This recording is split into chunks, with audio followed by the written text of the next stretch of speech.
Now, in medical school, I learned a formula for weight loss, which was just making sure you have more calories out than calories in. That formula is correct. It was correct then. It is still correct. Yet knowing this formula doesn't actually do a whole lot. Here's a graph of just the 50 United States and obesity trends from 1985 to 2015.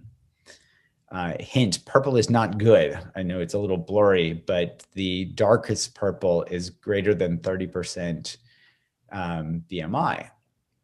So folks are increasingly becoming overweight despite knowing these formulas, despite knowing, and probably you don't have to go to your doctor to know that, if you eat fewer calories and you exercise more, then you'll lose weight. So I just want to kind of give us a lay of the land for where the current approaches are here. And I want to use the analogy of something that I struggled with when I first started meditating. I went on my first, so I started meditating during medical school, and I went on my first 7-day silent retreat a couple of years in. And the instruction, this was a retreat led by Bhante Gunaratana. Many of you may know the name or have sat with him. Wonderful, well-respected monk, teacher. Wrote one of my favorite, most accessible books, which is Mindfulness in Plain English. And, the instruction was pay attention to your breath. When your mind wanders, bring it back.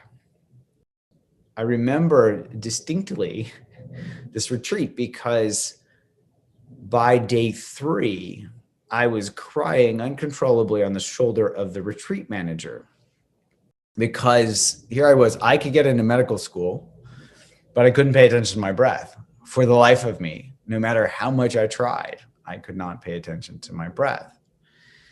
And I use this analogy because this is the approach that we take toward weight loss, which is, use your willpower. Just make sure you eat salad instead of cake. And as you saw from the last graph, it doesn't work very well. Here's a quote attributed to Einstein. He probably didn't say this, but it's a nice quote nonetheless. No problem can be solved from the same level of consciousness that created it.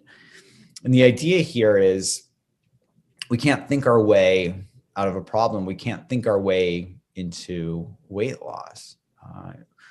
The cognitive control part of our brain relies on the prefrontal cortex, which is the youngest and the weakest part of our brain from an evolutionary perspective. And in fact, this is the first part of our brain that goes offline when we get stressed. As an addiction psychiatrist, there's this saying that I learned probably in residency, and some of you may know it. It's called HALT: hungry, angry, lonely, tired. When somebody is hungry, angry, lonely, or tired, they're more vulnerable to relapse, to drug use. And that also applies to the spectrum of, somebody's trying to make sure they don't eat sweets or eat, sugared food or, very processed food. When they are, ironically, when they are hungry, their prefrontal cortex is more likely to go offline, and it's harder for them to exercise willpower. In fact, in modern day neuroscience, willpower is seen as more myth than muscle. There are actual real arguments around whether willpower is a thing at all, and we'll talk about that more in a moment. But the basic idea here is, just to bring all of this home, is that we haven't been approaching eating from a neuroscience perspective. We've been approaching it from a heuristic, from a willpower makes sense, formula is correct perspective, but that perspective is not actually how our brains work. And so I'll give a little bit of a primer on how our brains actually work, and then how we can tap into this. And you'll see that mindfulness plays a central role in tapping into this process.